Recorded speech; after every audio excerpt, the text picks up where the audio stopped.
Morning and welcome to the Core Connection. I'm Mira Rubin here with you on Enlightened World Network. And today's topic is memory, past, and future.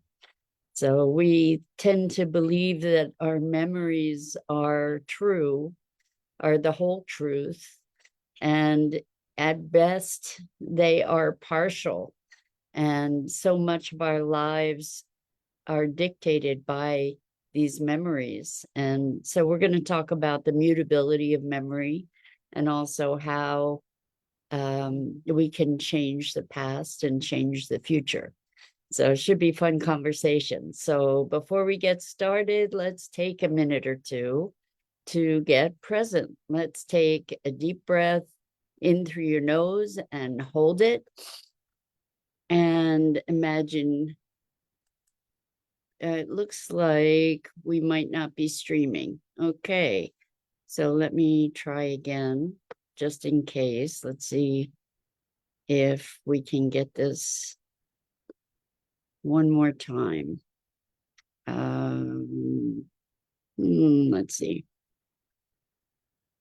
I'm just gonna, if you're online and you're seeing this being broadcast over Facebook, please let me know. And I'm just going to check because it looks like we might be having some technical difficulties. Just going to hop into Facebook and see if I can see where we are here. See if we're online. It looks like we are. Okay, it's funny because I'm getting a message from Zoom saying that it can't stream to the streaming services, but it looks like we are live. It might mean, however, that I don't see your messages.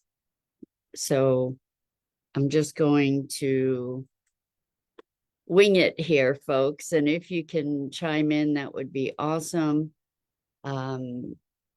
Anyway, before we get started talking about memories, let's take a minute or two to get present. Let's take a deep breath in through your nose and hold it.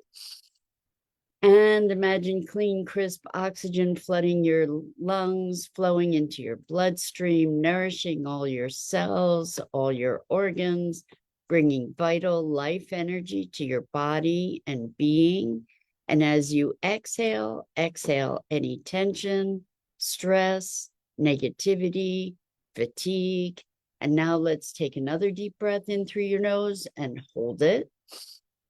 This time, imagine brilliant, bright light, lighting you up from the inside out, illuminating, electrifying, and energizing all your cells, your molecules, your electrons, creating a brilliant beam of light and energy from your heart out into the world. And as you exhale, exhale any remaining tension, stress, negativity, fatigue. And now let's press our palms together and vigorously rub your hands together to feel the friction, the temperature, the pressure, the motion, the tickling and tingling when you stop, and allow all those sensations to bring you present right here, right now, into this remarkable physical form that enables you to experience life. Welcome, welcome, welcome. So, we are talking about memory, and this comes from a really interesting conversation with a client. Okay, Dido, what great. So thank you for chiming in. I really appreciate it. That way I know that we have open lines of communication. Good morning, good morning. So this was a really interesting conversation because this person had some memories from childhood that were really vivid and traumatic for a very sensitive child to have experienced even just harsh words from an impatient parent, for example. that instance or that occasion actually created a very strong memory for this sensitive child. And what we were talking, good morning, Rosalind, welcome. So good to have you here with us this morning. So we're talking about memory, the past, and the future. And so what was really interesting was that these selective memories were experienced not as selective memories. They were experienced as that's what growing up was. That's who the parent was this person that expressed this impatience. And what's interesting is even looking into my own life, my own past, there are some very strong negative memories that I have, and those memories have taken prominence over other memories that were pleasant or happy. And in fact, I've noticed that it has, over my history, taken effort to access positive memories because there were so many, or because there were impactful, let's just say really impactful negative memories. And so those negative memories kind of clouded the field, making it difficult to access the positives, because what happens is you get thrown into this fight or flight kind of mentality, and you're sorting for danger. And so what we've had this person doing is practicing positive memories, creating positive memories. So, in fact, recreating the past. Because if we look at our experience, every time we remember something, we're recreating it in this present moment. All we have really, truly is this present moment. And when we are remembering something, we are reassembling it, we are creating it in this moment, and we are creating patterns and physiology that goes along with that experience. So what is really quite extraordinary and wonderful about this ability that we have to recreate the past is that this person, in their practice, they were practicing having the experience of being loved and cared for by this parent. And in asking what the impact of that was, they said that they felt more grounded, that they felt okay, like they felt like they were okay. They felt a renewed sense or a new sense of being whole, like, and they said, like, I had a normal childhood. And this is such a fascinating capability that we have as humans to be creating our experience and creating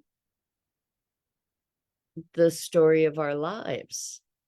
So the question, and there are so many questions, but one of the questions that is fascinating to me is what's real? What's real and what's not real? was this memory that was traumatic? Was that memory real? Was that the truth? Was that the reality? The way that it was remembered, the visceral sense of fear and terror and all the associated emotions of inadequacy and all the dynamics that go around that. Was that true?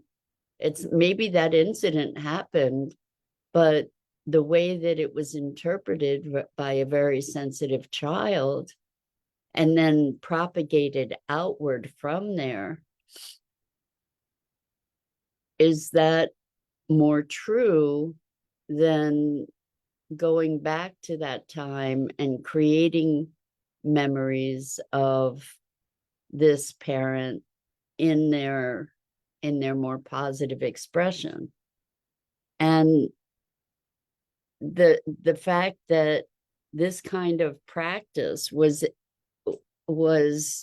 facilitating this person's sense of wholeness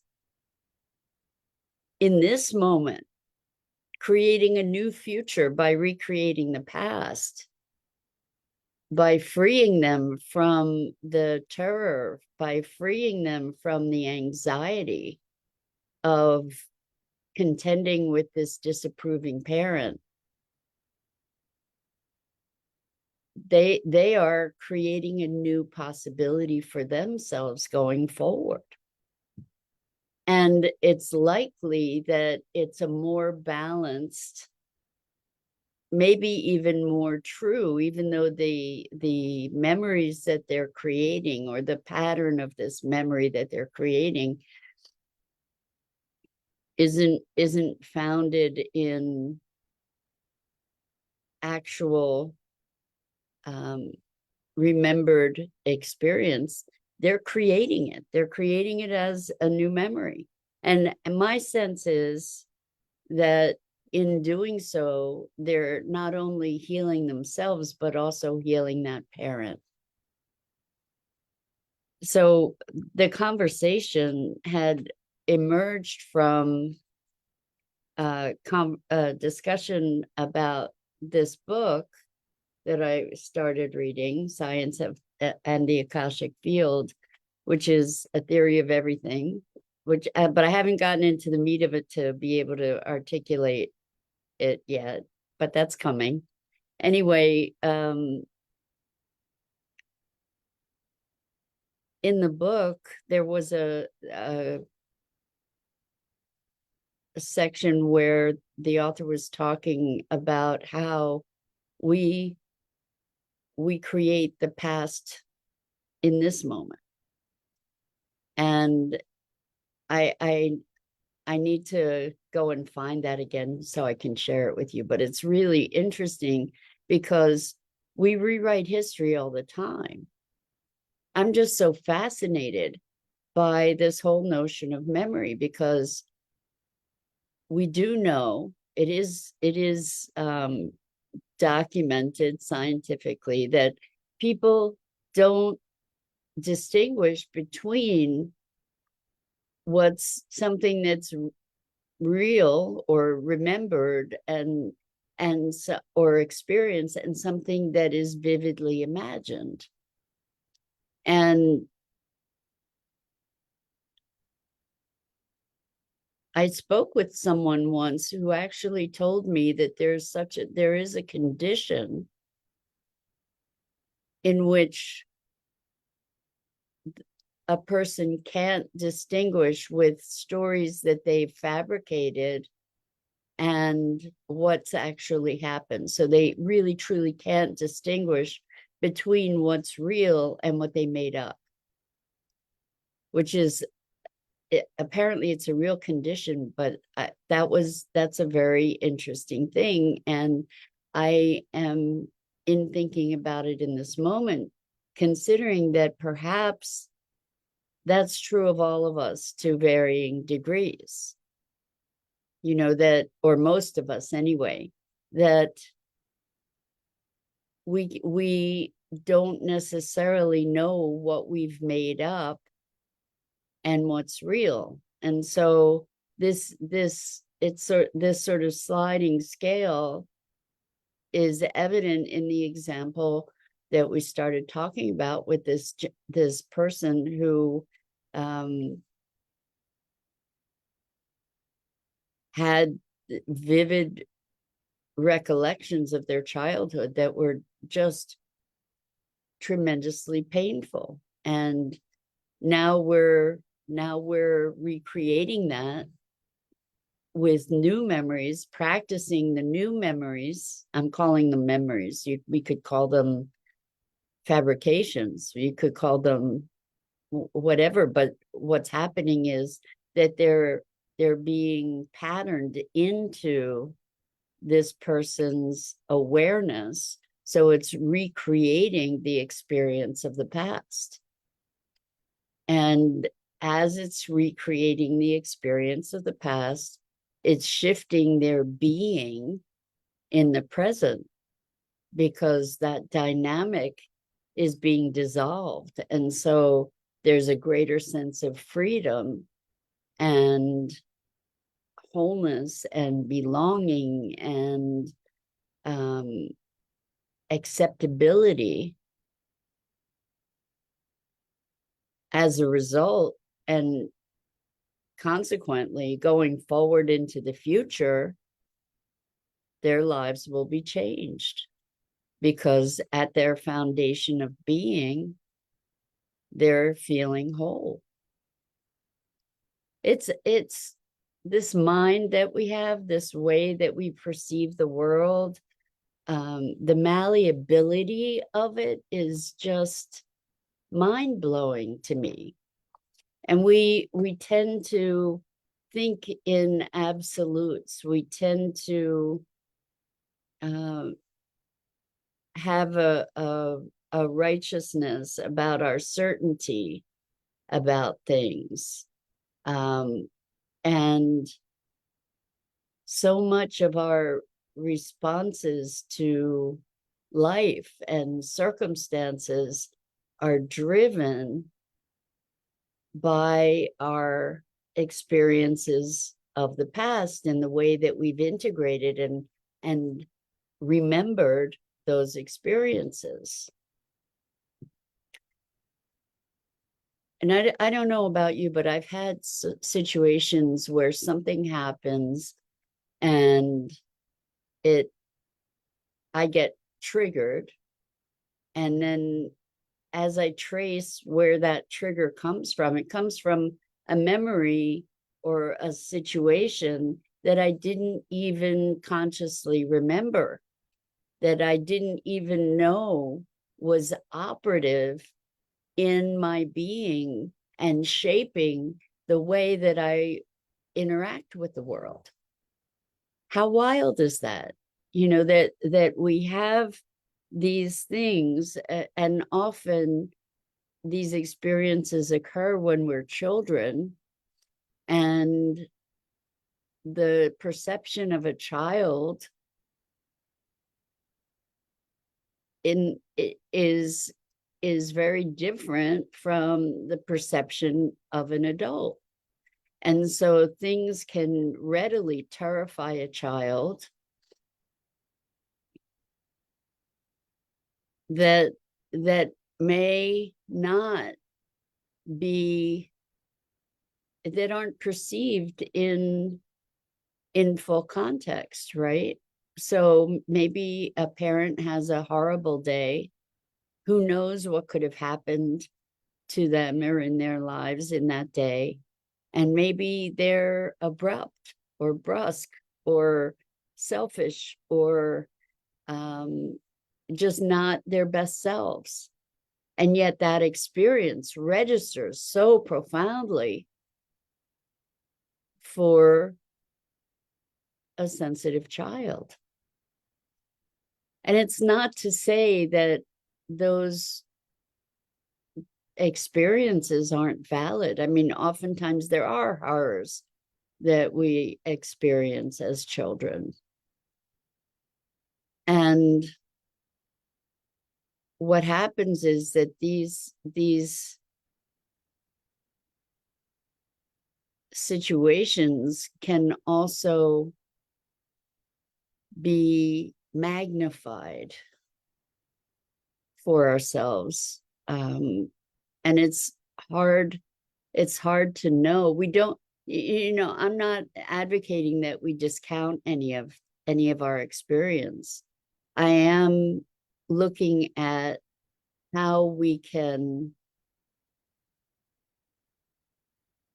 rethink,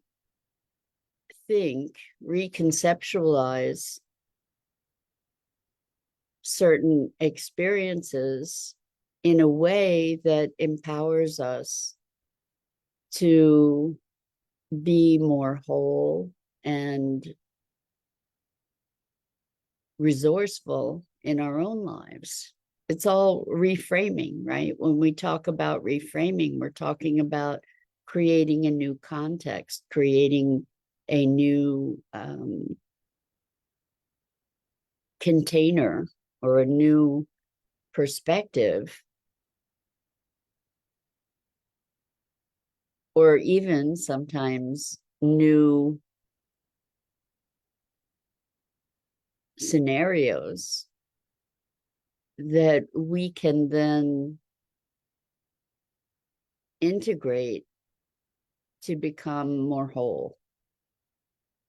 And truth in this kind of context, it's not about this, that, or the other thing that happened. What the truth that shifts things is how we integrate and interpret and metabolize those instances.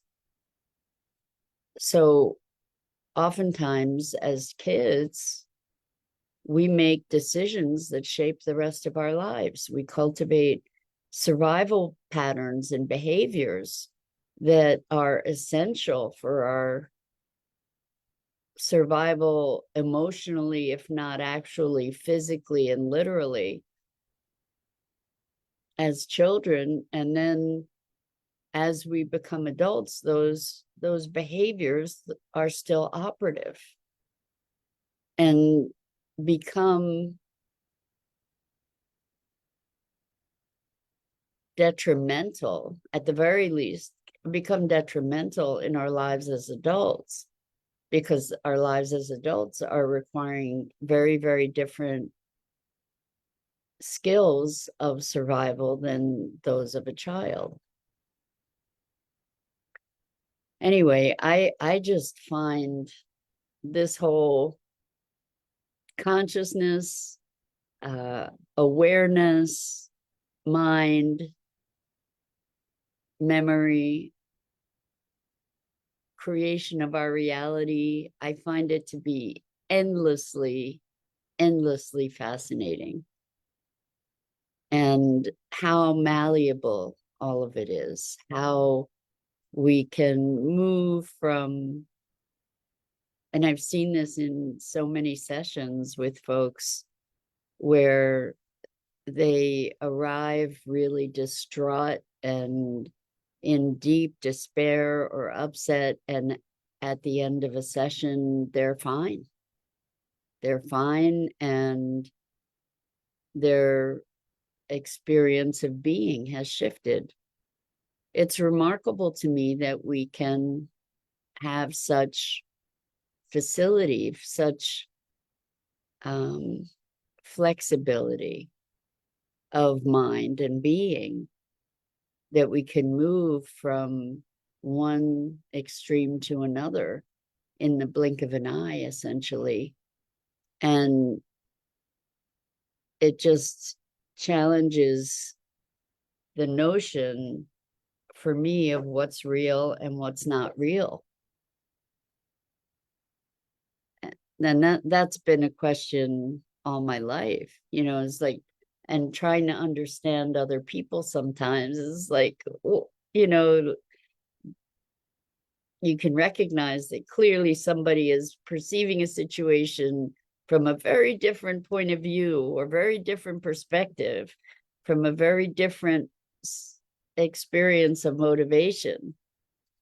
And sometimes it's just incomprehensible because it's so different from the foundational assumptions that we might hold.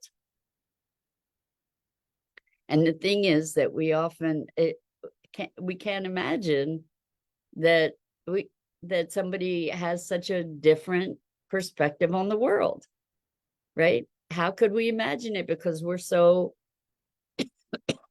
immersed in our own perspective and perception. I'm so fascinated. I'm so fascinated. And I think that cultivating a curiosity about these things can help us in maybe finding a greater flow of communication. So that's the hope. Anyway, that's it for today. I'm Mira Rubin. This is the Core Connection, and I go live here each weekday morning on the Enlightened World Network Facebook page and YouTube channel, my Facebook page, and I invite you please to like and follow the YouTube channel for Enlightened World Network, and for me, Mira Rubin.